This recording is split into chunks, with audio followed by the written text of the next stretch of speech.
So let's see today's delicious recipe of chicken fingers and tartar sauce. So let's start by making the chicken fingers first, which is super simple. So here in a large bowl, I've taken 200 grams of chicken and I've cut them up into long strips. So this is boneless chicken breast. Now I'm going to add 2 tablespoons of corn flour.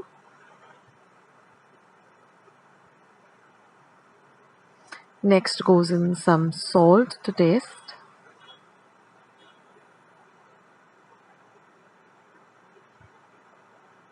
Next will be 1.5 teaspoon of pepper powder.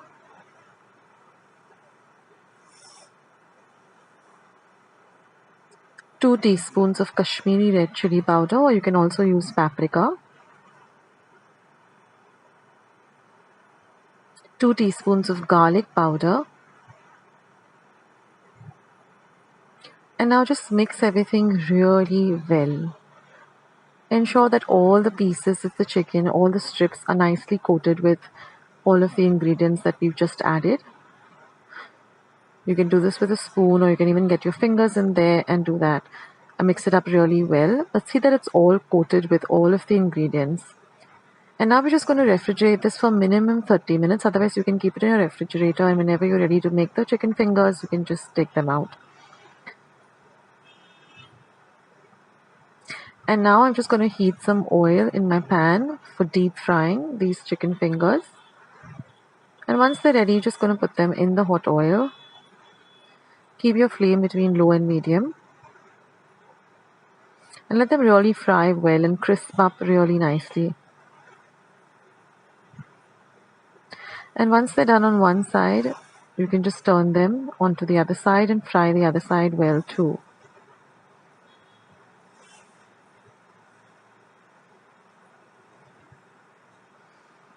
So we want them to be really nice and crispy and crunchy. And once they're nicely fried, you're just going to take them out and put them on a steel sieve like this with a plate below. Don't put them on any kitchen napkin, that way they won't remain crunchy and crisp. So put them onto a sieve, or if you have any pizza, a kind of a tray which has a kind of a colander style to it, you can put it on that.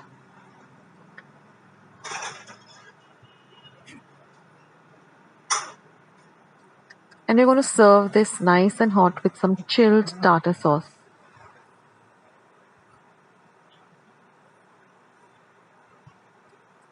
And this tartar sauce also is super simple to prepare. So here I've taken a bowl to which I've added half a cup of mayonnaise. Now you can use pure veg mayonnaise, or you can use the classic mayonnaise which has egg in it. Next I've taken 1 onion which I've chopped extremely fine. It has to be really fine. So mince it up really fine. 1 teaspoon of pepper powder.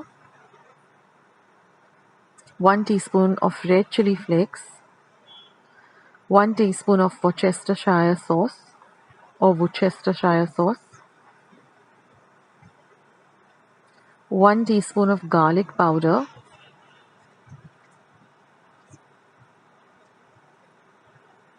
Now you can always adjust it as per your taste. Some salt to taste.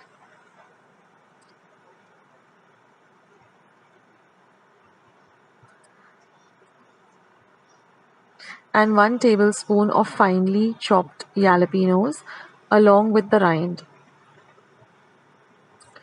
1 teaspoon of English mustard. And now all you have to do is just mix all of these ingredients really well together. Do give it a taste, and you can adjust it according to your taste. Refrigerate this and serve this chilled. So you can even serve this with some fish fingers, or even use it as a dip with chips or french fries. So I hope you like today's recipes, and I hope you do give them a try. Thank you so much for watching. I'll catch you in my next video. This is Akshita signing off. Bye.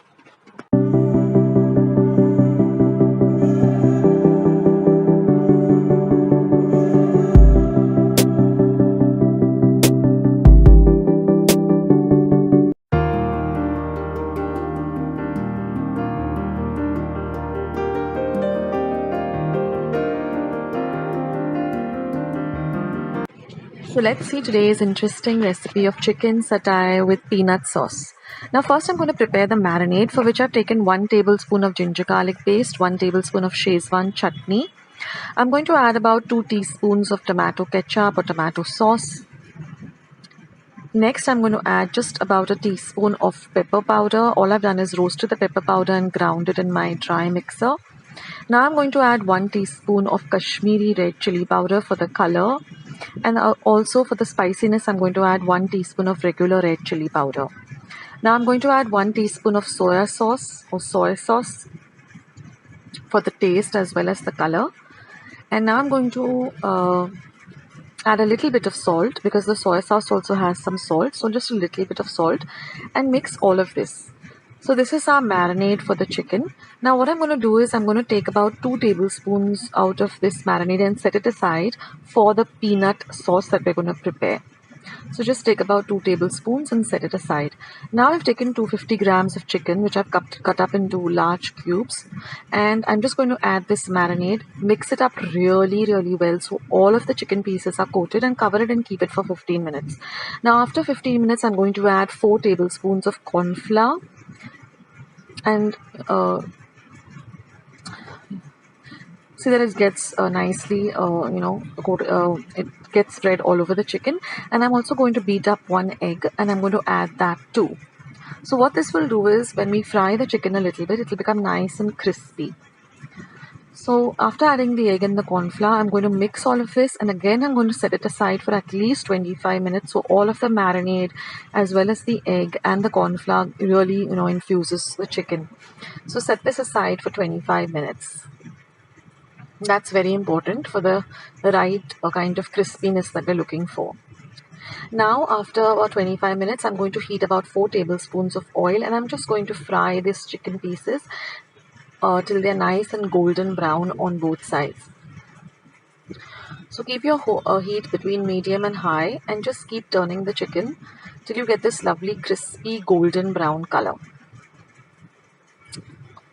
And then drain the excess oil on some kitchen napkin. So your chicken should look like this. You should have nice crispy pieces. It should be well coated with all of the marinade as well as the corn flour as well as the egg. And now in the same pan in which we fried it, there should be at least about 1 teaspoon of oil in it. If there isn't, then just add a little. And we're going to add some diced garlic. Fry the garlic really well. It's about 2 tablespoons of diced garlic. That is about 4 large cloves cut really fine.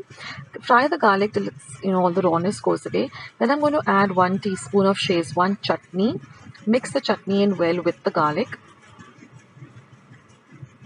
So this is going to be like a kind of a sauce only which will coat the chicken. Now I'm going to add half a teaspoon of pepper powder. Next I'm going to add 1 tablespoon of tomato sauce or tomato ketchup, whatever you have at hand. Mix that in well. So this is a really delicious dish, guys, and you'll want to make it all the time. Now I'm going to add half a teaspoon of soy sauce, or 1 teaspoon of soy sauce, or you can adjust it as per your taste. Now I'm going to add half a teaspoon of vinegar for a little bit of tanginess, and mix everything in really well. Oh, the aroma is amazing. And now I'm just going to add about 1/4 cup of water. Now I've prepared a slurry using 1 tablespoon of corn flour to 4 tablespoons of water, and mix that in really well. And I'm going to add this slurry. Now stir it in before you're adding it, because the corn flour tends to settle at the bottom of the the vati or the cup, and then add that. Now what this corn flour slurry will do is it will thicken up this gravy or this coating immediately. So this is like a thick sauce which we're going to put the chicken in. And then I'm going to show you the peanut sauce that goes really well with this chicken satay. So now our sauce is nicely thickened. Keep your gas on a very low flame and just add all the chicken pieces back in. Mix everything really well together so that all of the chicken gets coated with this sauce. Ensure that all the chicken pieces are nicely coated. Now one tip I'd like to give you here is add the chicken to the sauce, just about 5 or 10 minutes before you're going to serve it, and then garnish it with some coriander. That way the chicken will remain nice and crispy. Now we're going to make the peanut sauce. So I've not turned the heat on under the pan. I've taken a saucepan to which I've added 1 cup of peanut powder. Then I'm going to add 1 cup of coconut milk. Now this is just a ready-made coconut milk. I've just added the powder to some hot water, or you can use actual coconut milk. Now I'm adding 1 teaspoon of brown sugar. If you don't have brown sugar, you can use regular sugar. The brown sugar adds a little bit of an extra taste to it. Now this is the marinade that we had kept aside. Just add that too. Now I'll leave a link of how I prepare peanut powder at home. I'll leave a link in the description box. You can go and check it out. It's super simple. Now I'm just going to add a little pinch of salt, and I'm going to add the juice of half a lemon. So remember, the gas is not yet turned on, that is, the heat is not turned on. We're just adding all the ingredients first. Now mix everything really well together. Now is the time you're going to turn the heat on, and you're going to keep stirring this sauce on a very low to medium flame till everything comes together and the sauce starts to thicken up a bit. Now at this point would be a good time to give a taste to this sauce to see if you want to add a little bit of more of the sourness or more of the sweetness. So accordingly you can adjust the sauces, etc. Now keep on stirring this till you get a nice thick peanut sauce. Now generally this chicken satay is made on skewers or kebab sticks, but I'm just making it as a dry dish, and all you have to do is just pick up the chicken pieces and just dip them in the sauce and have them. So our sauce is all ready. So all I've done is just kept the chicken pieces in a plate. I've just added the sauce to a small little cup, and all you have to do is take a fork and just dip it into the sauce and have it. So this is a super simple dish and really delicious. So do give it a try, and I'll catch you in my next video.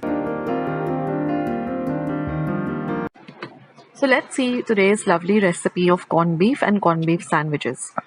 Now first I'm going to prepare this simple allspice powder. So I've taken 4 cloves, half an inch of cinnamon, and I'm going to grate some nutmeg till I get half a teaspoon of nutmeg. So you get a powder like this, or you can use the ready-made nutmeg powder. And I'm going to grind these two in my mortar and pestle to a fine powder which looks like this. I'm going to mix the 3 powders together, and that's our allspice powder. And we're also going to use 1 teaspoon of pepper powder. Now I've taken 2 slices of bread, soaked it in water for about a minute, and then squeezed out all the water. Next, I'm going to take 125 grams of bacon. Now I'm using chicken bacon. You can use the pork bacon, and I'm going to grind it to a mince like this. We're also going to be using 1 egg and 250 grams of mince. You can use beef mince, mutton mince. I'm using chicken mince. Now to a large mixing bowl, I'm going to add this mince or keema. Next, I'm going to add the bacon mince. Next goes in the soaked bread, that is the bread from which we soaked it and drained out all the water or squeezed out all the water. Next, I'm going to just beat the egg lightly and add it.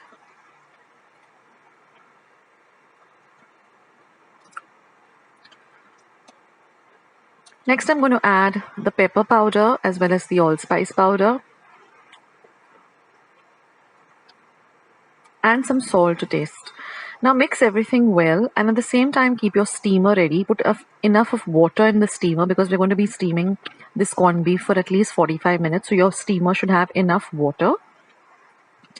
And then I'm going to transfer it to a vessel which fits into my steamer, which I use regularly to make my meatloaves and corned beef. I have put up a recipe for meatloaf. I will leave the link to that below, as well as to some other delicious recipes too. Now just pack it down nicely. And then we're just going to put it into our steamer, and we're going to steam this for 45 minutes on a high flame. Keep an eye on the steamer, see that the water doesn't, completely dry up.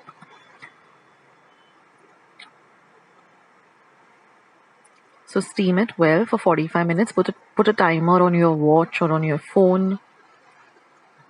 And after 45 minutes, let the the corned beef completely cool down, and then open up the steamer. And you can see that it's still hot and bubbly. and insert a knife. The knife should come out clean. That shows you that the corned beef is ready. So now let the corned beef completely cool for at least an hour. After that, we're just going to put it into our mixer jar and we're going to grind this to a fine paste. Now I remember my mom used to make these lovely corned beef sandwiches and give them to me, in my school lunch or whenever, and it was really, really delicious. And just grind it to a fine paste like this and your corned beef is ready. So just transfer this to an airtight container and you can keep it in your refrigerator. And now it's time to make some lovely corned beef sandwiches.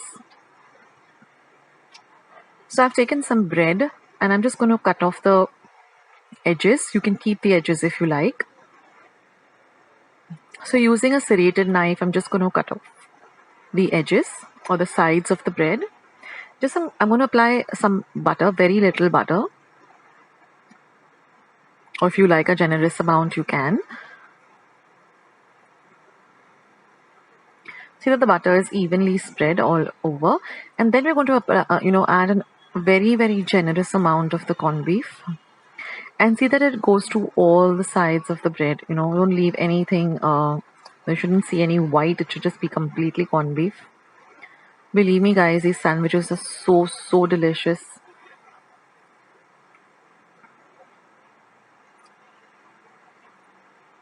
And you can keep this corned beef for at least, almost 2 to 3 weeks in your refrigerator in an airtight container.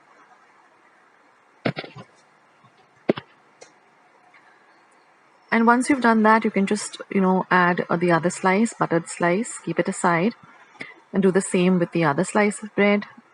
And then all you have to do is just cut it up into, whatever sizes you like, or just keep them whole like this. I like to make mini sandwiches. They look pretty, and they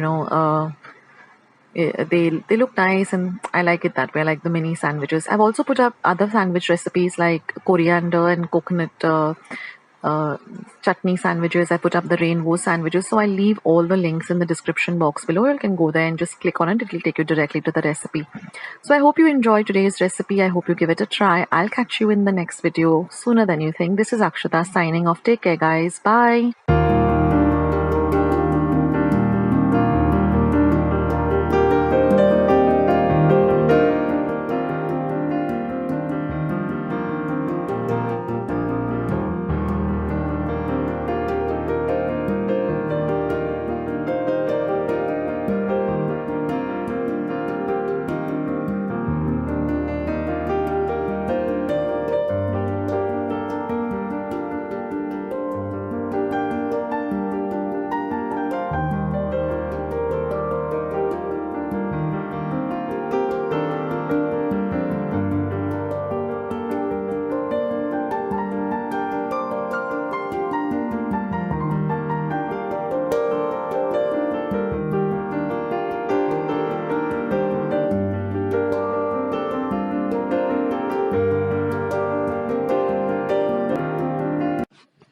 So first we're going to start by making the dough for the samosas. So I've taken 1.5 cup of whole wheat flour.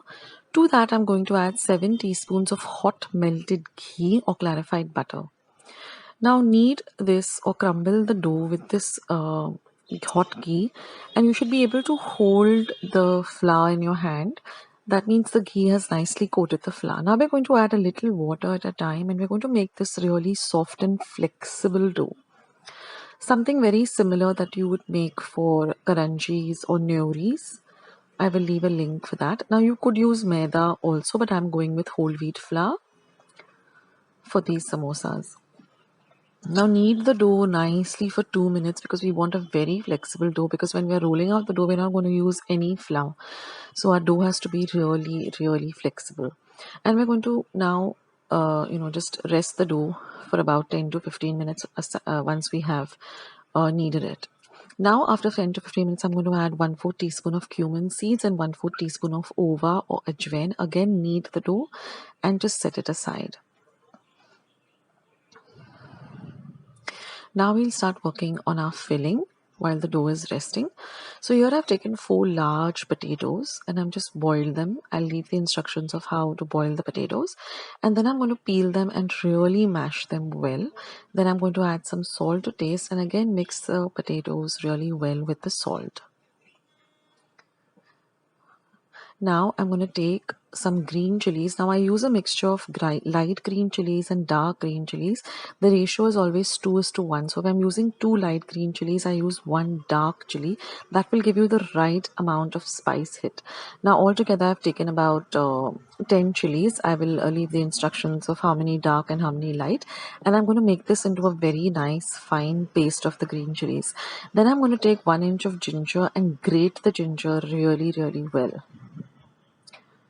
So now that our prepping is done, let me take you through all the ingredients for the filling. So here we have our mashed potatoes, we have the green chili paste. Here is the grated ginger. Now besides these 3 ingredients that you've already seen, I'm also going to be using 1 teaspoon of Kitchen King masala. This really elevates the flavor of the samosa. 1 teaspoon of roasted coriander or dhania powder. 1 teaspoon of roasted cumin or jeera powder. This is half a teaspoon of just plain cumin seeds.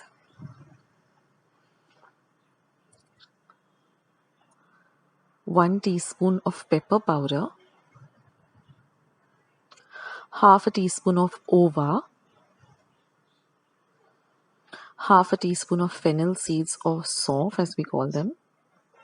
And I'm also going to be using manukas, which are these dark dried grapes. They just add a lovely punch to this samosa filling.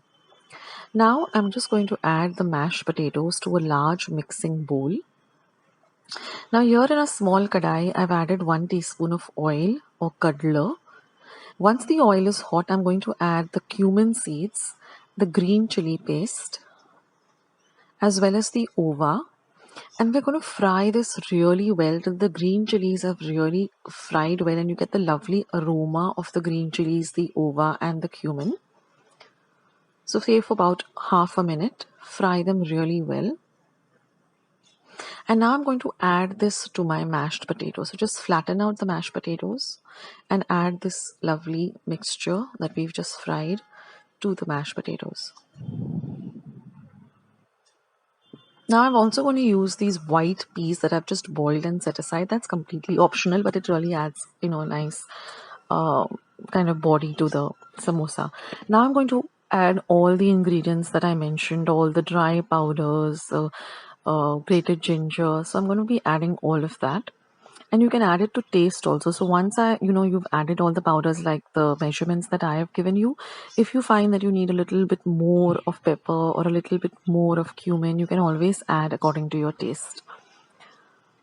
But guys, this tastes just like the samosas that you get outside in restaurants. It's so flavorsome and so delicious. Even the Kitchen King masala just adds a different taste to it. Now these dried manukas is optional, but guys, believe me, it really adds a little bit of sweetness that is needed for this filling. And the vatanas, as you call them, white vatanas, also just boil them for about 15 minutes in water. Don't pressure cook them because then they become very mushy. Soak them for about 20 minutes and then boil them for about 20 minutes. And then of course add the salt as per your taste.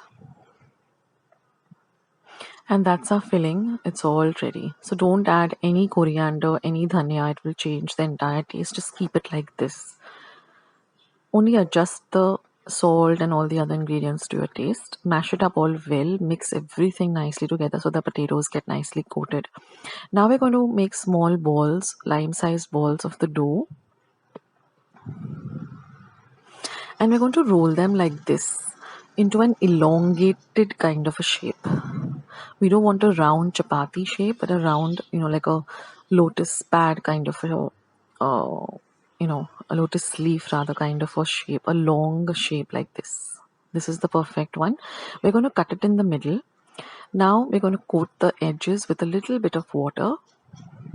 Fold it like this. Put water so that it gets bound well. Then just take it into the palm of your hand like a cup like this. And just add about a teaspoon or 2 teaspoons. Don't overfill it or don't underfill it. just till the brim, leaving a little space. Then again apply a little bit of water and seal the edges. Now it's very important to seal the edges just like we do with karanjis or nyoris. Sealing the edges is very important. Otherwise when you go to fry them, if the filling comes out again, it's a big fiasco. So I'm showing you two more. And once you get the hang of it, it'll be very, very easy to do it. Just ensure that it's sealed well, there are no gaps, there are no holes in the dough. If there are, then just restart again. And you can cut off the extra edges with a knife, or you can keep them if you want a little bit of crispy edges. But seal the edges like this really, really well. So this is like the perfect samosa.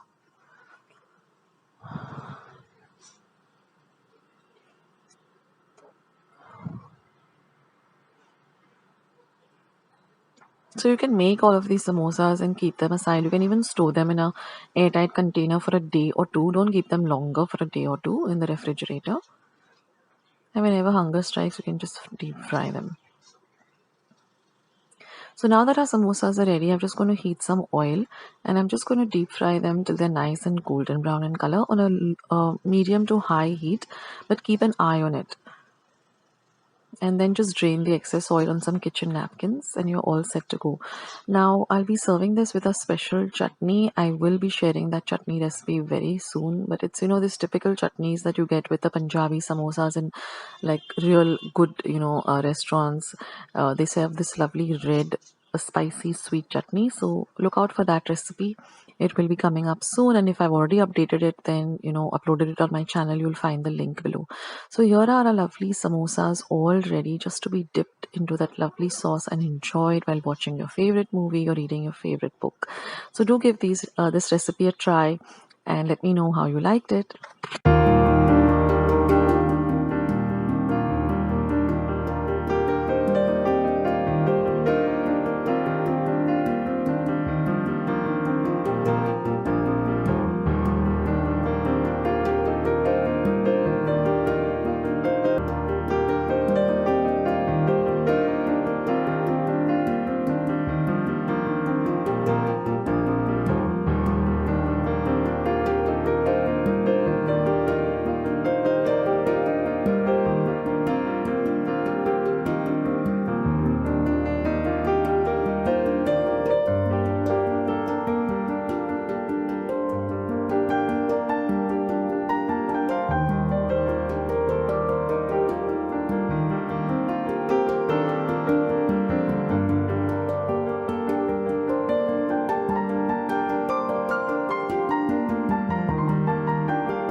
Friends, I hope you liked today's recipe as well as today's video, and if you would like to see more videos like this, then don't forget to leave this video a big thumbs up.